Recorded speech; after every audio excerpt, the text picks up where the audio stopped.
શ્રી આર.એચ. Kotak primary school standard 7 English unit 1 step by step.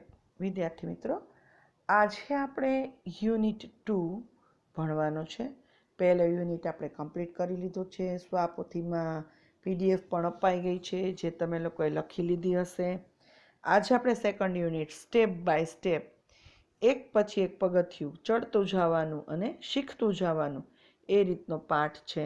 ચલો જોઈએ. આજે જે હું તમને એક્ટિવિટી કરાવીશ ને, એક્ટિવિટી તમે બાલ મંદિરમાં ખૂબ કરેલી હશે, એટલે આપણે પાછું આજે બાલ મંદિરમાં આવી જવાનું છે. બરાબર? Unit 2 activity 1 listen and act, work in group. સાંભળો અને કાર્ય કરો, પણ ગ્રુપમાં.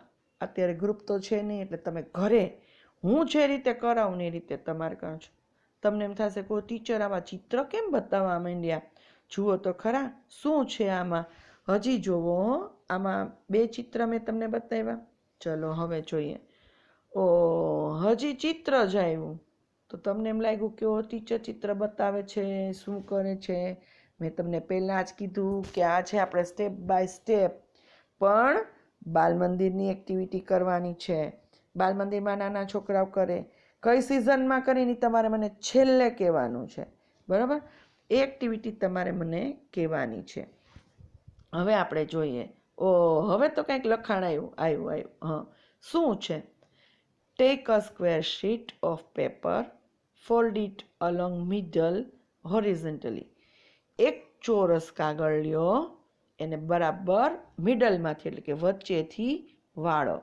પછી શું કરો છો? Then fold it again vertically as shown. તમને ચિત્રમાં બતાવ્યું એ રીતે ફરીથી એને વાળી દો. પછી ઊભો વાળી દો, વર્ટિકલી એટલે ઊભો વાળી લ્યો. બરાબર? ત્રીજું કે છે યુ ગેટ ફોલ્ડેડ સ્ક્વેર. હવે તમને એક ફોલ્ડેડ સ્ક્વેર મળશે. જો અહીંયા આપણે ચિત્રમાં જોયું, આ ફોલ્ડેડ સ્ક્વેર મળેલું છે. એક સ્ક્વેરમાં આપણને 4 ભાગ દેખાય છે, એટલે આપણે આ સ્ક્વેર લઈ લીધું છે. હવે શું કરવાનું છે? તો હવે જોઈએ શું કર્યું. ચોથું, now fold one of the flap backwards. હવે એનો એક ફોલ્ડ છે ને, એને એટલે કે એક ભાગ છૂટો કરીને પાછળની તરફ વાળો. કાંઈ ખબર પડે શું કરાવું છું? એ નથી ખબર પડતી ને? કાંઈ વાંધો નહીં, આપણે છેલ્લે શીખી જશું આપણે શું કરીએ છીએ. હા, પછી શું કહે છે? Fold the remaining 3 flap as shown. તમને જે રીતે બતાવ્યું છે તે રીતે બાકીના 3 ભાગ છે ને એને વાળી દો. મેં શું કરાવ્યું? હવે કાંઈ ખબર પડી? ન પડી. આપણે 5 ચિત્ર જોયા, 5માંથી તમને કાંઈ આઈડિયા આવ્યો નથી. પહેલાં ચોરસ લીધો, એને વચ્ચેથી વાળ્યો, પછી એને પાછો ફોલ્ડ કર્યો ઊભો કરીને, તો 4 પીસ તમને દેખાણા. હવે એક કટકાને પાછળ અને 3 કટકાને આગળ બતાવ્યા પ્રમાણે આપણે વાળી દીધા છે. હવે શું કરવું છે? ચલો જોઈએ આગળ. હજી અહીંયા ચિત્ર જ આપેલા છે. શું છે? Now you get a triangle. હવે તમને ત્રિકોણ મળશે. Put your finger inside the triangle to make a cap. હવે તમારે ટોપી જેવું બનાવવાનું છે. તમે વચ્ચે એની અંદર શું કરશો? ટોપી બનાવવા માટે તમારે ત્રિકોણની અંદર આંગળી મૂકવાની છે. ફિંગર કીધું ને તમને, ટેક અ ફિંગર. તો આપણે એમાં આંગળી મૂકી અને એને શું કરીશું? ઇનસાઇડ મૂકીને ત્રિકોણ જેવી કેપ બનાવશું. બરાબર ને? હવે શું કે? Now make the 2 ends of the cap meet. હવે જે કેપ બનાવી છે ને એના 2 છેડા છે ને, એટલે કે 2 ટોપી બનાવી છે ને એના છેડાને ભેગા કરો. Carefully pull the base.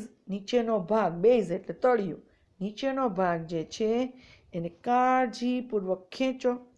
Pull the flaps આઉટવર્ડ્સ. છૂટા જે ભાગ છે એને બહારની તરફ ખેંચો. હવે શું બન્યું? કાંઈ આઈડિયા આવ્યો? આટલા ચિત્ર બતાવ્યા તોય નથી ખબર પડતી શું બન્યું? હવે અહીંયા તમને લખેલ છે પ્રેસ ધેમ સાઇડ વેઝ. તેમને બાજુની તરફ દબાવો અને હવે શું બન્યું? Your boat is ready. શું બની ગયું? તમારી હોળી તૈયાર છે. આપણે શું બનાવ્યું આજે? બાલ મંદિરની વસ્તુ. તમે આ ક્યારે વાપરતા હતા? આપણી સ્કૂલમાં જ્યારે બહુ વરસાદ આવે અને પછી પાણી ભરાય ત્યારે ટીચર તમને બારે લઈ જાય બાલ મંદિરના નાના નાના છોકરાઓને. શું બનાવડાવે? હોળી બનાવે. હોળી બનાવીને પછી પાણીમાં તરતી મૂકે. કોની હોળી જાજી વાર પાણીમાં રહે છે ને કોની હોળી ડૂબી જાય છે? જેની હોળી પાણીમાં તરતી રહે ને એને બરાબર બનાવતા આવડી છે, અને જેની ડૂબી ગઈ એને બરાબર બનાવતા આવડી નથી. બરાબર વિદ્યાર્થી મિત્રો, હવે તમારે શું કરવાનું છે? મેં જે રીતે શીખવાડ્યું એ રીતે જો ન આવડે ને તો આપણે ઝૂમમાં એક વખત શીખી લેશું. બરાબર? ચોરસ કટકો લઈ એને ચારે બાજુથી વાળી, એક કટકાને પાછળ, 3 કટકાને બીજી બાજુ ફોલ્ડ કરી કેપ જેવું બનાવી અને એક સાઈડ 3 વાળેલી છે, એક બાજુ એક, એને હળવેકથી ખેંચીને હોળી બનાવવાની ટ્રાય કરજો. બનાવી અને તમારું જે પાકો ચોપડો છે ને એમાં એક્ટિવિટી 1 કરીને ચિપકાવવાની છે. ના, એમાં નથી ચિપકાવવાની. જો સ્વાધ્યાય પોથીની અંદર તમને કીધેલું છે એક સરસ મજાની હોળી બનાવ, પણ મોટી બધી ન બનાવતા, એકદમ નાની. એકદમ નાની એટલે તમારી 3 આંગળીના 3 વેઢા થાય ને, 1 આંગળી જેવડી જ હોળી બનાવવાની છે અને એમાં ચિપકાવવાની છે આપણે. જો તમે ઝાઝી ચિપકાવીને મોટી ને એવી કરશો ને તો તમારા ચોપડામાંથી બહાર નીકળી જશે, એટલે કે સ્વાપોથીમાંથી બહાર નીકળી જશે. અને જ્યારે આપણે સ્વાધ્યાય પોથી ચેક કરશું ને ત્યારે વચ્ચે ઊંચું ટેકરા જેવું થઈ જશે. એટલે આપણે એવું કરવાનું નથી. એકદમ નાનામાં નાની હોળી બનાવી એને મસ્ત મજાનો કલર પૂરી અને હોળી ઉપર તમારું નાનકડું નામ લખી અને ક્યાં ચિપકાવવાની છે એ મેં તમને કીધું. સ્વાધ્યાય પોથીમાં તમને આ એક આપેલું છે એક્ટિવિટી, એમાં લગાવવાની છે. ઓકે, હવે આપણે બોટ બનાવી લીધી છે. તો thank you for watching. See you soon in the next lecture. Goodbye. Have a nice day.